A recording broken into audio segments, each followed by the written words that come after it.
Hello and welcome to Rose Z, the online sports blog which is more entertaining than a Liverpool versus West Ham fourth round FA Cup tie, but less controversial than a Tyson Fury interview. This week I'm going to be previewing one of the biggest rugby competitions of the year, the RBS Six Nations. On the 6th of February, the four home nations and Italy and France take to the pitch for the first time since the Rugby World Cup. Grudges have to be settled and points have to be proven. Plus, we get a chance to look at a couple of new managers as well. What I'm going to be doing is I'm going to be giving my opinion on each of the Six Nations and ranking them from 6th all the way up to 1st, where I think they're going to finish in the table. So, with that in mind, let's get rocking.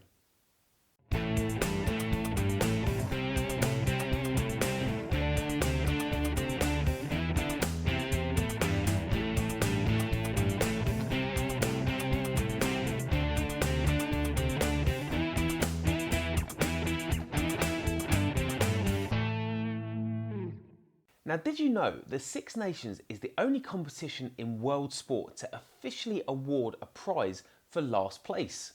And that's the wooden spoon. And in my opinion, I'm sorry, but last place in 6th position is going to go to Italia, Italia. Sorry, my Italian friends, but this is a fact.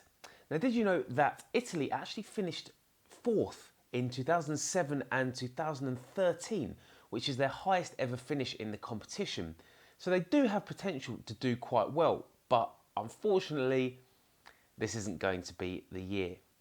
Now, in the Rugby World Cup, they had two respectable wins against Canada and Romania, but that was Canada and Romania, with all due respect. They go into this competition with 13 injuries, which is difficult for any side, but with a side that isn't as talented as some of the other nations, it is going to be difficult. Now, on top of that, they've got a really inexperienced squad. I think 22 of their side have 10 or less caps in this competition, so it doesn't make things any easier. And finally, their coach, Jacques Brunel, is actually going to be going into his last tournament overseeing Italy. So, is this going to be a swan song? Maybe, probably not. In my opinion, Italy are going to be finishing bottom of the pile.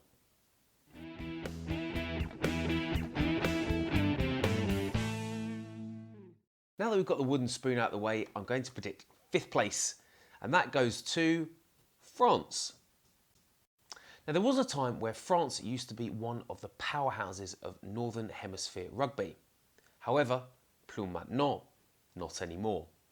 Just like Italy, they've got a lot of inexperienced players that have been brought into the squad for the Six Nations. They lack creativity and speed, and without the likes of Bastardor in midfield, they certainly have to change their game from big powerhousing through the middle. Also, with captain Thierry Dujutois retired, they don't really have that influential figure who can drive them forwards. However, what does help the French team is that they've got 3 home fixtures, which in this competition definitely makes a difference. And they also have a new manager, someone who I consider to be their X factor. Now, that's Guy Norvez. Now, Guy Norvez, for those of you that don't know, is a phenomenon when it comes to the rugby managerial scene.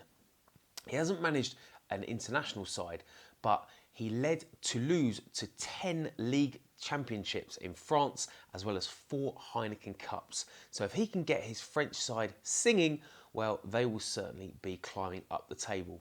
But in my opinion, I think this is going to be a competition too soon for them, and they will finish in 5th place.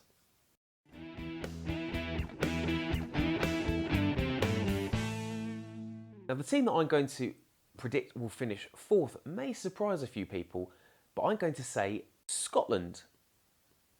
Now, Scotland are definitely a team that are on the up. I can see more positives than negatives. First of all, they had a very inspiring World Cup last year.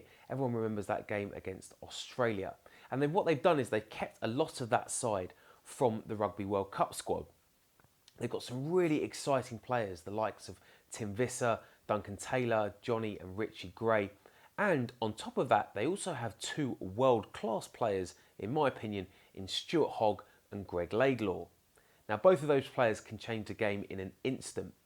So I think having all those factors in the Scottish setup will be a really big influence.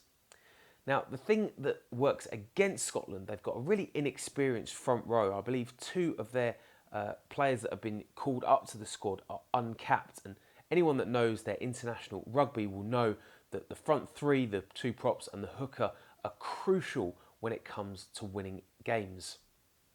Also with Scotland, they can sometimes lack confidence, lack conviction to get that ball over the try line, and it can not only cost them points, but can cost them matches. However, they are a team on the up, and I predict that they will not be the side that finished with a wooden spoon last year, and this time they will be finishing in 4th place.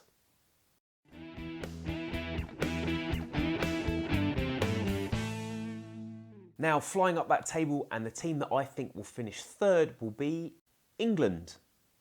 There's been a lot of talk, as you probably know, about the new manager in Eddie Jones and the new captain in Dylan Hartley. I think everyone wants to forget that dismal World Cup where England became the first host nation to be knocked out of the group stages, but what we can say is that England have a point to prove. The biggest problem I feel with England is that they still don't have a midfield. There's been a lot of talk recently about Eddie Jones playing Owen Farrell as number 12, to which I say, no, don't do it, Eddie. We've got 2 top-class fly halves. So what you have to do is you have to decide which one you're going to use and stick with him. What I do like about England is they've got some really exciting young players that have been called into the squad, the likes of Josh Beaumont, Elliot Daly and Mara Itoje. So if those players get some game time, well, it could make a difference. Now, just like Scotland, England have got 2, I would say, world-class players who can change the game in an instant. First one is outside centre Jonathan Josephs, also known as JJ, and his best mate, winger Anthony Watson. What's also going to be important for England is that they have got some crucial home games against Ireland and Wales, and we all know that Fortress Twickenham can be a deciding factor for the Red Rose. Unfortunately, I think it's going to be a tournament too soon for England. They've got some inexperienced players and a new manager. So it's not going to be this year. But who knows, in 2017 we could be saying that England will be the 6 Nations champions.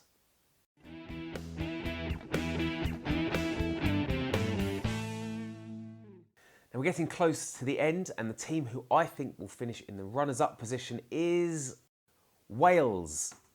Now what I like about Wales, first off, they have got a world-class manager in Warren Gatland. There's even talk of him being the next Lions manager. Now, as well as their coach, they've got some real top-class players, and that's across the board. The likes of Sam Warburton, Alex Cuthbert, George North, also Jonathan Davies, who's recovered from injury. All of those players can make a massive difference to the Wales side and in the tournament. Now, when we're looking at players, one player who cannot escape our attention individually is Dan Biggar. Now, this guy had a phenomenal World Cup last year. He really brought the eyes of the world upon him.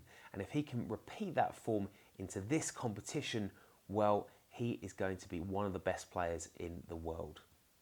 Now, looking at the negatives for Wales, unfortunately, I have to look at the negatives. They have quite a few inexperienced players who've been brought into the squad. But what's more influential, I think, for them is the number of injuries. The likes of Lee Halfpenny, Williams, Webb, the list goes on, and to not have those influential players in the side can make a big difference. And also, the fixture list really hasn't been kind to Wales this year, and that can be a deciding factor. They've got some really crucial away games, and I think that is going to be the difference from them finishing in 2nd place to them finishing in 1st.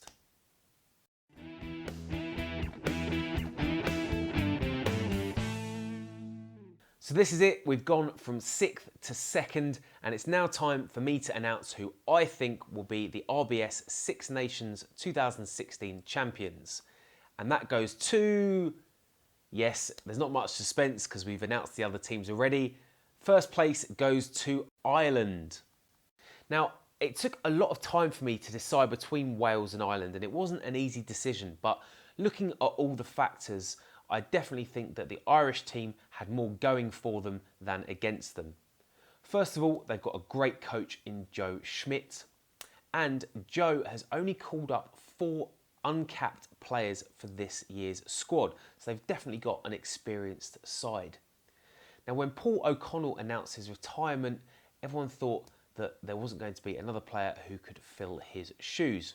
However, in Rory Best, they have a born leader, and to make him captain for the Irish was a really, really important decision, in my opinion. Not only do they have Rory Best, but they've got leaders across the field, the likes of Johnny Sexton and Jamie Heaslip, so any of those players can lead this side. Speaking of Johnny Sexton, just like Wales has Dan Biggar, I really think that Ireland has a world-class player in Johnny Sexton. He can carry any side, and if he hits top form after an injury hit few months, well, it's definitely going to be Ireland's championship. And the final factor is that the Irish have got some crucial games at home, starting with their match against Wales on the 7th of February. And everyone knows that with the green machine behind them, well, Irish eyes are going to be smiling. So for me, it's going to be Ireland that wins the Six Nations for the 3rd year in a row.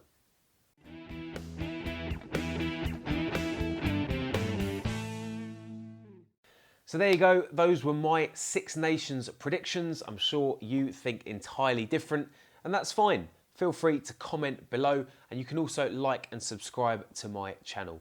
Whatever happens, I have no doubt that this year's Six Nations are going to be an absolute cracker, and I cannot wait. Thank you very much. Don't forget to come back for the next episode. I'll see you soon.